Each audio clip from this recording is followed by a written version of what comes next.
إذ قال لهم أخوهم هود ألا تتقون إني لكم رسول أمين فاتقوا الله وأطيعون وما أسألكم عليه من أجر إن أجري إلا على رب العالمين أبنوا بكل ريع آية تعبثون وتتخذون مصانع لعلكم تخلدون وإذا بشرتم جبارين فاتقوا الله وأطيعون واتقوا الذي أمدكم بما تعلمون أمدكم بأنعام وبنين وجنات وعيون إني أخاف عليكم عذاب يوم عظيم قالوا سواء علينا أوعظت أم لم تكن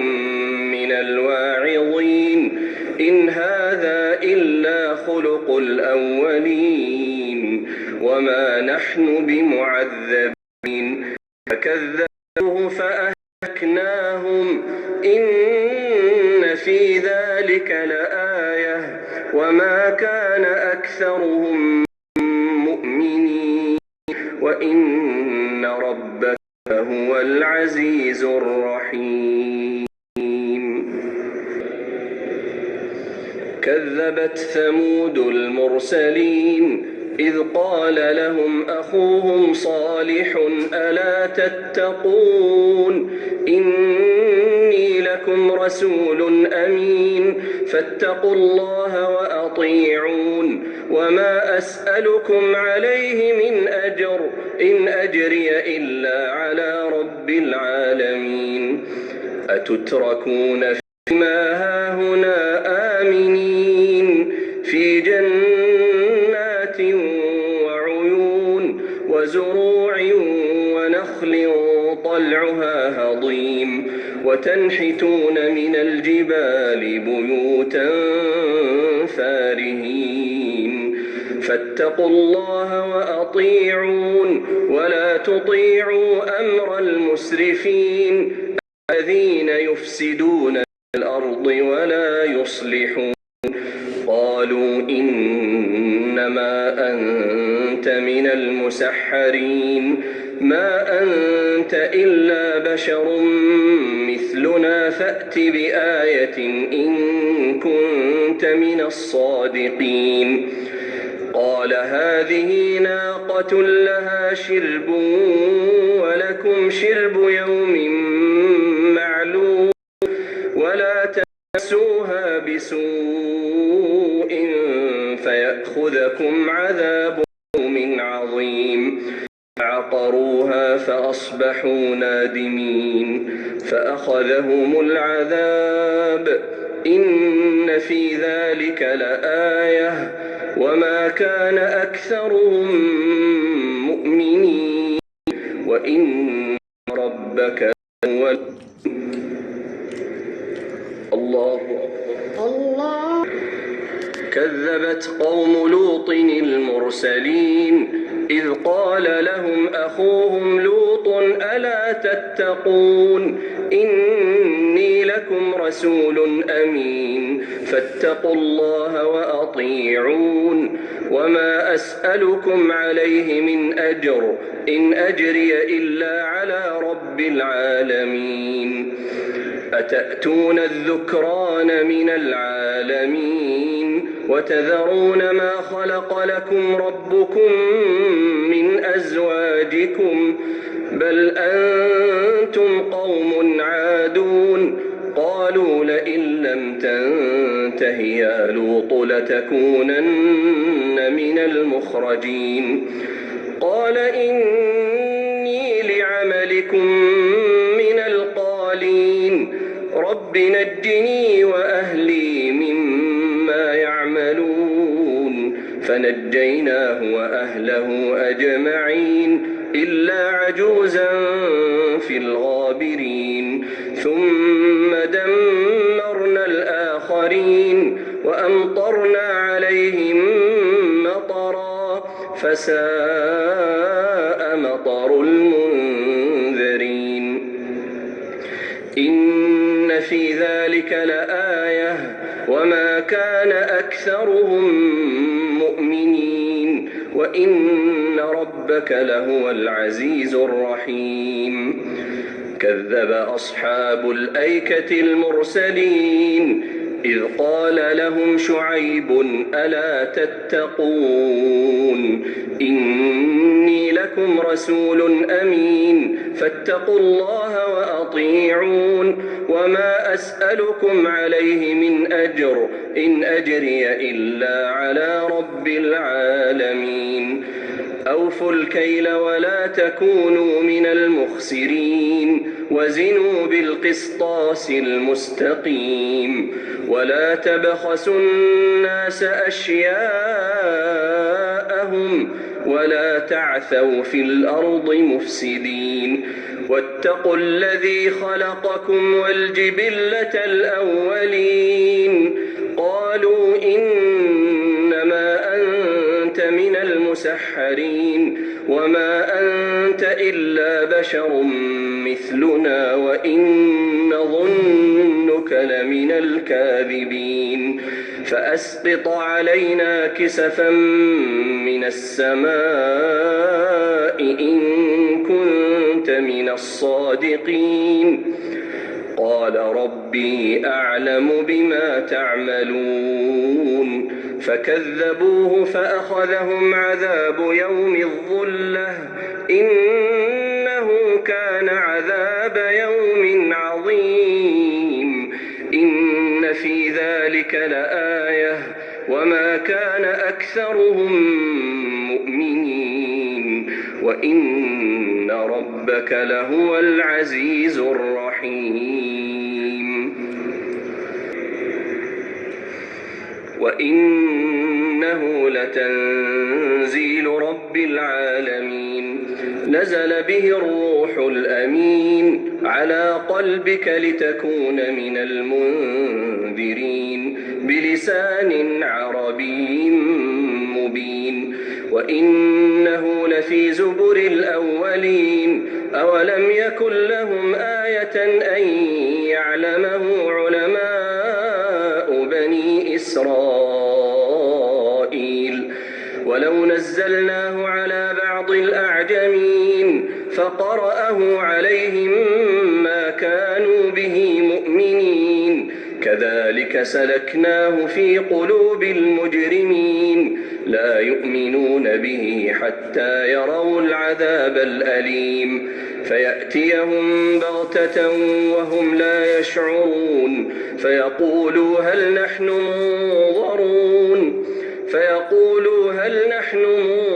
منظرون أفبعذابنا يستعجلون أفرأيت إن متعناهم سنين ثم جاءهم ما كانوا يوعدون ما أغنى عنهم ما كانوا يمتعون وما أهلكنا من قرية إلا لها منذرون ذكرى وما كنا ظالمين وما تنزلت به الشياطين وما ينبغي لهم وما يستطيعون إنهم عن السمع لمعزولون فلا تدع مع الله إلها آخر فتكون من المعذبين وأنذر عشيرتك الأقربين واخفض جناحك لمن اتبعك من المؤمنين فإن عصوك فقل إني بريء مما تعملون وتوكل على العزيز الرحيم الذي يراك حين تقوم وتقلبك في الساجدين إنه هو السميع العليم هل أنبئكم على من تنزل الشياطين تنزل على كل أفاك أثيم يلقون السمع وأكثرهم كاذبون والشعراء يتبعهم الغاوون ألم تر أنهم في كل واد يهيمون وأنهم يقولون ما لا يفعلون إلا الذين آمنوا وعملوا الصالحات وذكروا الله كثيرا وانتصروا من بعد ما ظلموا وسيعلم الذين ظلموا أي منقلب ينقلبون. طاسين تلك آيات القرآن وكتاب مبين هدى وبشرى للمؤمنين الذين يقيمون الصلاة ويؤتون الزكاة وهم بالآخرة هم يوقنون إن الذين لا يؤمنون بالآخرة زينا لهم أعمالهم فهم يعمهون أولئك الذين لهم سوء العذاب وهم في الآخرة هم الأخسرون وإنك لتلقى القرآن من لدن حكيم عليم إذ قال موسى لأهله إني آنست نارا سآتيكم منها بخبر أو آتيكم بشهاب قبس لعلكم تصطلون فلما جاءها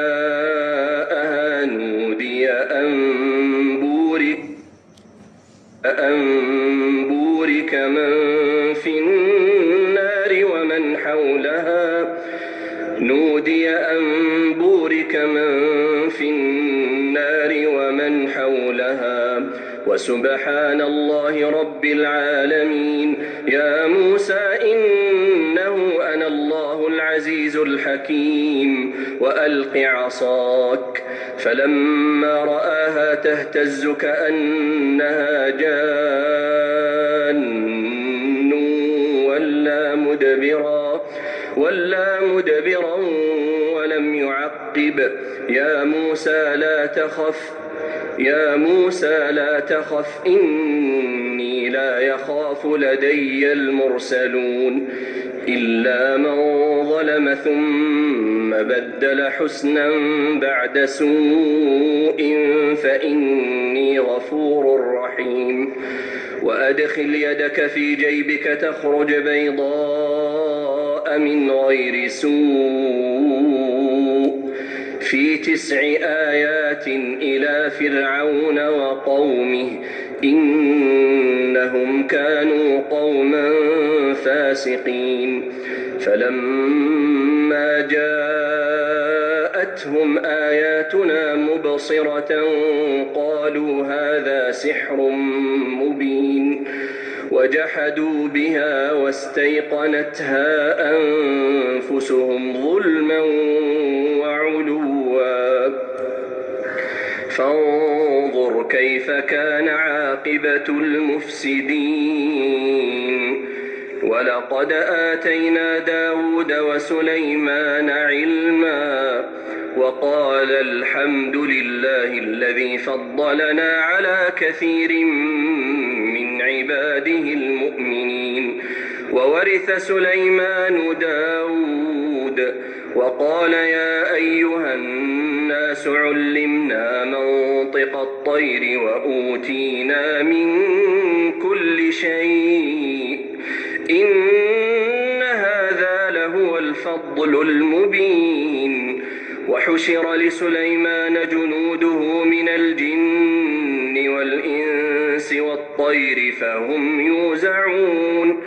حتى إذا أتوا على واد النمل قالت وقالت نملة يا أيها النمل ادخلوا مساكنكم لا يحطمنكم سليمان وجنوده وهم لا يشعرون فتبسم ضاحكا من قولها وقال رب أوزعني أن أشكر نعمتك التي أنعمت علي وعلى والدي وأن أعمل صالحا ترضاه وأدخلني برحمتك في عبادك الصالحين. وتفقد الطير فقال ما لي لا أرى الهدهد أم كان من الغائبين لأعذبنه عذابا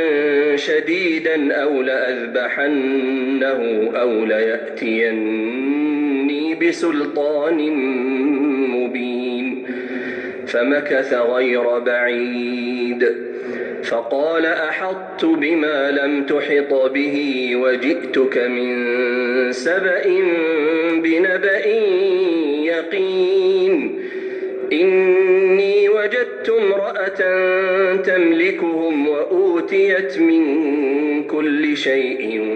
ولها عرش عظيم وجدتها وقومها يسجدون للشمس من دون الله وزين لهم الشيطان أعمالهم فصدهم عن السبيل فهم لا يهتدون. ألا يسجدوا لله الذي يخرج الخبأ في السماوات والأرض ويعلم ما تخفون وما تعلنون. الله لا إله إلا هو رب العرش العظيم. سننظر أصدقت أم كنت من الكاذبين اذهب بكتابي هذا فألقه إليهم ثم تول عنهم فانظر ماذا يرجعون. قالت يا أيها الملأ إني ألقي إلي كتاب كريم إنه من سليمان وإنه بسم الله الرحمن الرحيم ألا تعلوا علي وأتوني مسلمين. قالت يا أيها الملأ أفتوني في أمري ما كنت قاطعة أمرا حتى تشهدون. قالوا نحن أولو قوة وأولو بأس شديد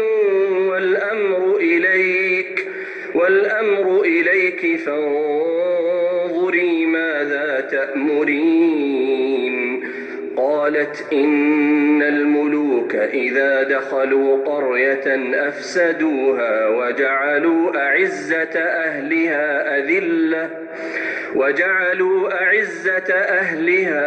أذلة وكذلك يفعلون. وإني مرسلة إليهم بهدية فناظرة بما يرجع المرسلون. فلما جاء سليمان قال أتمدونني بمال فما آتاني الله خير مما آتاكم بل أنتم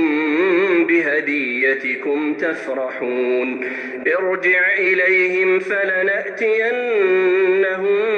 بجنود لا قبل لهم بها ولنخرجنهم منها أذلة وهم صاغرون.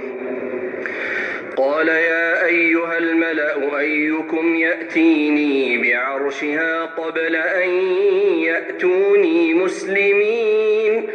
قال عفريت من الجن أنا آتيك به قبل أن تقوم من مقامك وإني عليه لقوي أمين. قال الذي عنده علم من الكتاب أنا آتيك به قبل أن يرتد إليك طرفك فلما رآه مستقرا عنده قال هذا من فضل ربي ليبلوني أأشكر أم أكفر ومن شكر فإنما يشكر لنفسه ومن كفر فإن ربي غني كريم.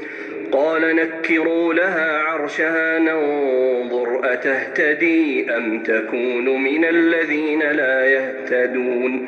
فلما جاءت قيل أهكذا عرشك قالت كأنه هو وأوتينا العلم من قبلها وكنا مسلمين.